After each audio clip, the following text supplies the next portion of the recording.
Então vamos aí, né, para nossa última parte agora. Então, o filho de Uzias, chamado Jotão, ele vai assumir ali no lugar de seu pai. Então ele tinha 25 anos e governou por 16 anos em Jerusalém.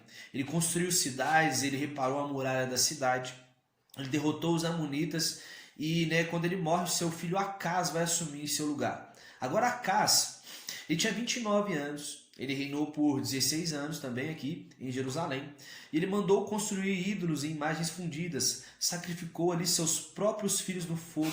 Ele sacrificava e queimava incenso ali nos altares, nas colinas, né? E também debaixo de toda a árvore verdejante. Foi um cara assim muito perverso ali, um rei muito perverso.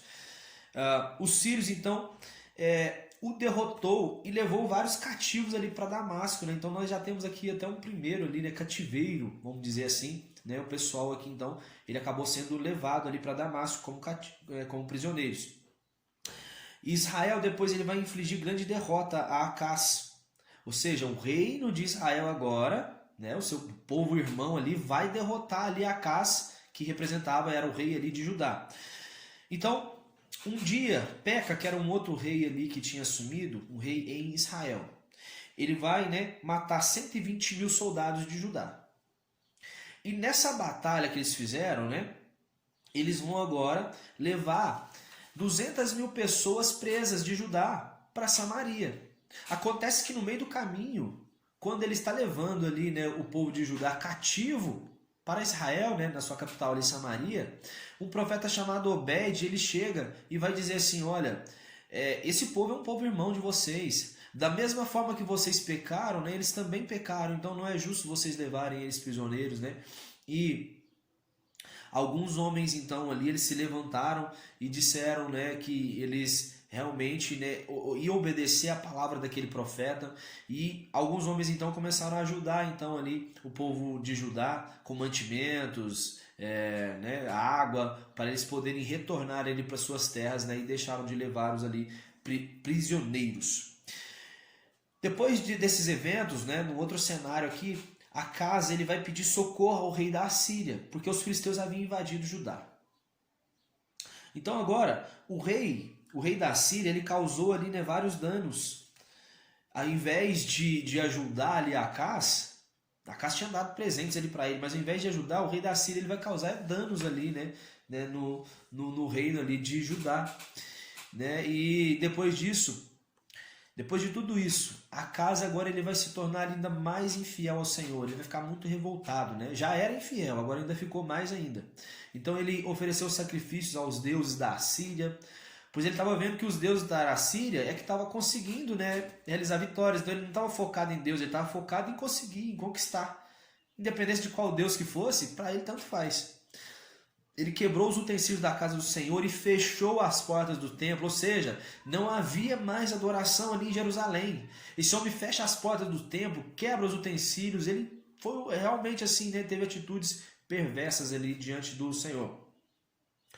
Acaz ele não foi sepultado ali, ele morre, né, depois disso, não foi sepultado no túmulo dos grandes reis, e o seu filho Ezequias vai reinar em seu lugar. Agora preste atenção, Ezequias ele torna rei ali com 25 anos, ele governa por 29 anos em Jerusalém.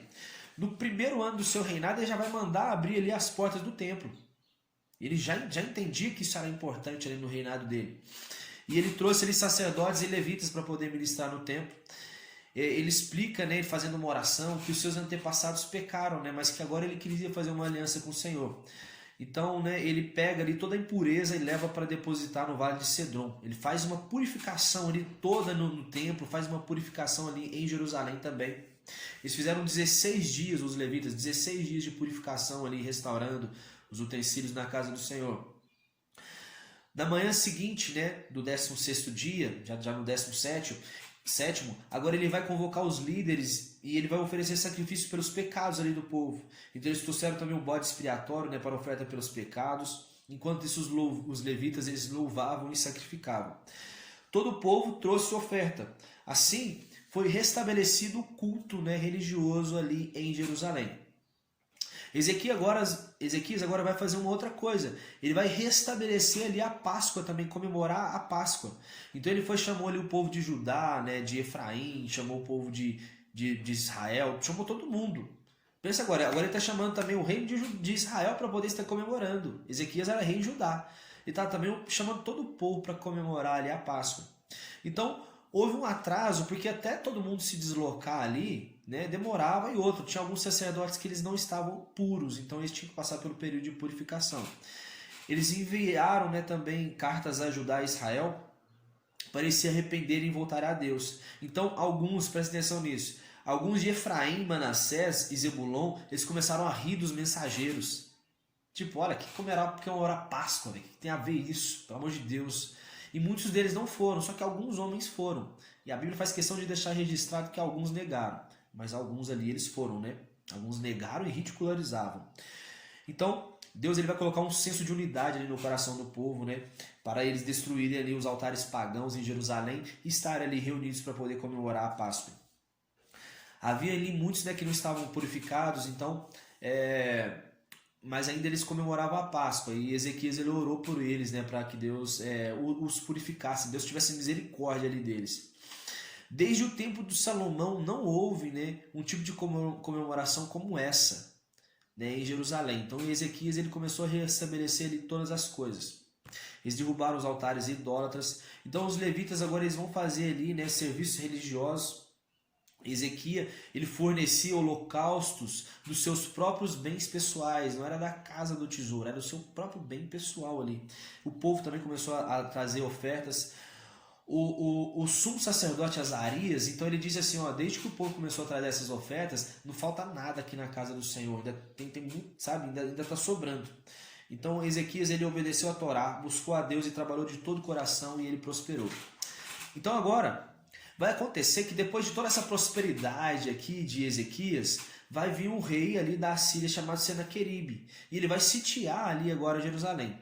Então, Ezequias ele manda fechar ali as passagens de águas, né? Porque ele pensou assim, olha, se eu deixar ali, né, essas passagens de águas, o exército assírio vai ter água para eles, né, poderem se manter, fazer esse cerco durante muito tempo. E ele vai dizer uma coisa, olha, com eles está o braço forte humano, mas com nós está o braço forte de Yahvé. Então Ezequias confiava plenamente ali no Senhor.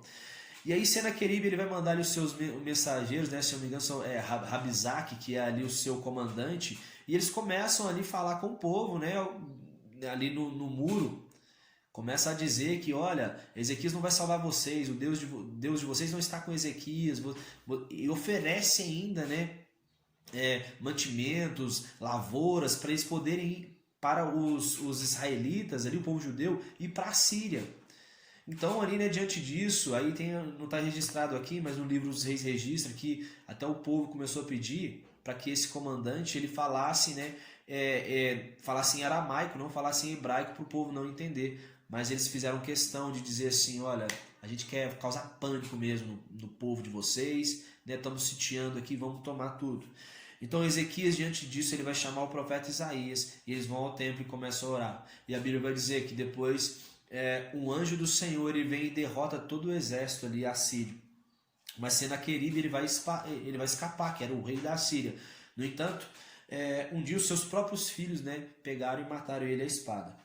Depois disso, Ezequias ele foi ali totalmente, né, ele foi glorificado, o povo começou a exaltar ele, começou a dar presentes e reconhecer toda a autoridade que estava sobre a vida dele.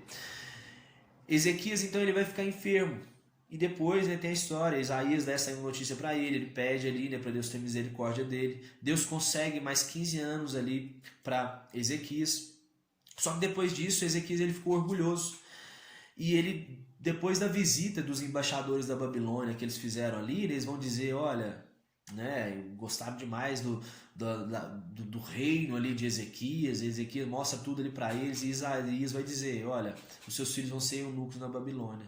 Não é para você ter deixado esse povo vir aqui te visitar, não é um tipo de visita que você recebe. Então, Deus desamparou ali Ezequias a fim de prová-lo e deixar transparecer tudo o que havia no mais profundo do seu coração. Então Deus já sabia que mesmo esse homem que havia feito todas essas coisas, no profundo do coração dele, ele estava inclinado somente nas conquistas que Deus estava dando para ele, e não em se preocupar com o povo, em se preocupar com a nação. Isso que Deus quis mostrar ali com Ezequias. Em 2 Crônicas mostra claramente isso. Deus revelou o que havia de mais profundo no coração do rei Ezequias. Então ele vai morrer e agora seu filho chamado Manassés vai reinar em seu lugar. Então Manassés foi um homem muito perverso também. Ele tinha 12 anos e reinou 55 anos em Jerusalém. Ele chegou ao ponto, cara, de pegar uma imagem da deusa Azerá e colocar na casa do Senhor. Meu Deus, é como se eu pegasse hoje, né, a estátua do Buda e colocasse ali no templo evangélico, né, no templo ali dos protestantes. Foi uma coisa absurda que ele fez. Manassés ele foi advertido, mas ele não dava atenção nenhuma para isso. Então, o rei da Assíria vai pegar e capturar Manassés e vai levar ele mediante um gancho fixado nas suas narinas e algemas de bronze ali nele. Então levou ele para a Babilônia. Só que Manassés ele se arrepende, ele pede misericórdia do Senhor e o Senhor vai fazer com que ele retorne ali, né, para a sua terra. Ele saia da prisão ali na Babilônia e retorne. Então ele vai, né, depois morrer depois disso e o seu filho Amon reina em seu lugar. Então a Bíblia diz que Amon ele tinha 22 anos, ele reina 2 anos em Jerusalém. Ele fez coisas piores do que o pai dele. Pensa, cara.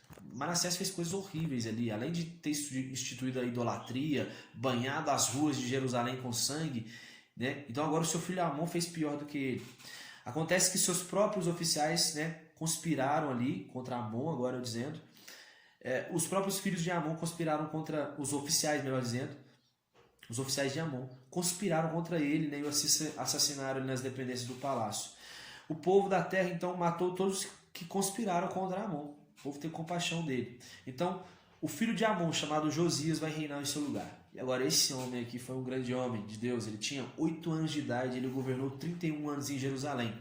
No 12º ano do seu reinado, ele vai decidir fazer uma reforma religiosa, ou seja, ele varre toda a idolatria ali de Jerusalém. E no 18º ano, ele vai determinar a restauração ali do templo do Senhor. Então, quando ele começa a fazer essa restauração ali do templo, ele vai pedir ali um sacerdote, né, vai pedir os seus levitas, escribas, para poder fazer essa limpeza ali na casa do Senhor. Enquanto eles estão fazendo essa reforma, se eu não me engano, é Ilquias, o sacerdote, ele encontra ali a Torá e ele entrega para Safã, para ele poder ler essa Torá. E quando Safã ele lê ali o livro, a Torá, diante ali do rei Josias, ele rasga suas vestes, se prostra no chão e diz: gente, nós estamos em grande pecado, de acordo com o que está escrito aí nessa palavra. Vai consultar Ilquias, é Ilquias mesmo, lembrei. Ilquias e Safã vai consultar agora aqui alguém, um profeta, né, em Jerusalém, para saber o que vai acontecer.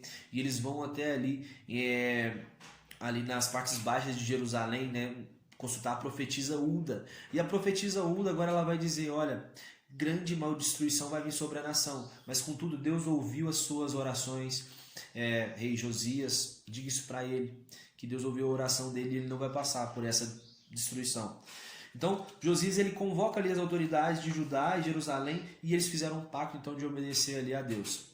Josias agora ele vai fazer a Páscoa ali também de novo, né? Assim como Ezequias tinha feito, e agora ele vai restituir ali essa Páscoa, mas de um modo diferente, né? Porque uma Páscoa como Josias fez, ninguém havia feito, que ele trouxe ali os levitas, os sacerdotes, né? Ele teve cooperação de todo Judá e Israel, entende? Os reis se juntaram ali agora, foi algo tremendo que ele fez. Ponto. Josias ele ofertou dos seus próprios bens ali 30.000 ovelhas e cabritos e 3.000 bois ali para poder comemorar. E os seus oficiais fizeram a mesma coisa. Então, como eu dizia, né, desde o dia do profeta Samuel não se celebrava a Páscoa daquela forma como o rei Josias ele celebrou. Josias então depois ele vai partir para uma batalha ali contra o rei do Egito, né, chamado Neco, e aí ele vai ferir ele vai acabar morrendo. Então Josias ele morreu para ser poupado, né, de ele não cair no exílio, que a gente vai falar agora, que é o exílio, né, de Israel. Jeremias, ele estava na época no período do profeta Jeremias, e ele vai compor ali uma lamentação ali em homenagem ao rei Josias. O filho de Josias, chamado Jeoacás, ele tinha 23 anos e ele reinou 3 meses em Jerusalém. Então, o rei do Egito vai vir, né, e vai capturar eles e vai determinar ali que Eliaquim, que era o irmão de Jeoacás, que ele fosse rei ali sobre Judá, né, sobre a cidade de Jerusalém. E ele vai mudar o seu nome de Jeoacás para Jeoaquim. Então Jeoaquim ele vai reinar ali agora em Jerusalém. Ele tinha 25 anos, ele reinou 11 anos. Então Nabucodonosor, que era o rei da Babilônia, ele vai vir fazer o povo ali cativo, leva todo o povo cativo. Então o rei da Babilônia, ele pega e nomeia Joaquim, o filho de Jeoaquim, né? Rei ali no seu lugar. Então Joaquim agora, o povo está pronto, foram para a Babilônia, estão cativo lá. E agora Joaquim está reinando ali, né? Reinando sobre os que restaram em Jerusalém. Joaquim, ele tinha 18 anos e governou por 3 meses. Então Nabucodonosor, ele vai vir e ele vai agora de novo pegar ali Joaquim e, né, levar ele cativo. Agora pega Joaquim. Já tinha levado seu pai, agora levou ali Joaquim cativo também, levou mais um pouco do povo, e ele vai nomear ali Zedequias, que era o tio de Joaquim, rei em Jerusalém. Zedequias, ele tinha 21 anos, ele reinou 11 anos em Jerusalém. Só que Zedequias, ele não se humilhou, isso já estava no exílio babilônico. E ali Jeremias pregando, né, pregando para Zedequias, e ele não se humilhou diante da pregação dele. Por isso ele sofreu consequências. Então Deus havia avisado por meio dos profetas, né, sobre essa questão, que eles iam, se eles não obedecem ao Senhor, ia acontecer coisas graves, né? Até chegou o ponto agora de eles estarem sendo exilados. Mas o povo não dava atenção para a mensagem dos profetas. Então Nabucodonosor, ele vem, agora ele vem não só para levar o povo cativo, agora ele vem e leva ali, ele queima a cidade, melhor dizendo, derruba os muros, queima ali a casa do Senhor. Então tudo isso aconteceu em cumprimento da palavra do profeta Jeremias, que estava profetizando nesses tempos. Depois disso, a terra, né, ela vai desfrutar de seu descanso sabático, né, que são 70 anos que o povo fica preso ali na Babilônia. E aí depois o povo ele vai regressar mediante, né, a palavra que Jeremias havia liberado. Porque agora o rei Ciro ele vai fazer uma proclamação por escrito, dizendo que Deus havia o encarregado de construir o templo. Agora pensa aqui, o cara é rei da Babilônia, recebeu, né, uma palavra do Senhor para reedificar o templo lá em Jerusalém, onde os seus antepassados haviam destruído aquela cidade. É só Deus mesmo fazer umas coisas dessas. Então, assim, né, após o decreto de Ciro, o povo retorna ali para suas terras, retorna para Jerusalém. E assim a gente finaliza aqui, então, o contexto bíblico de segundo a Crônicas. E já já, né, nós entramos aqui nessas histórias também maravilhosas, né, que começa com Esdras, Neemias e Esther. Tamo junto, fica com Deus.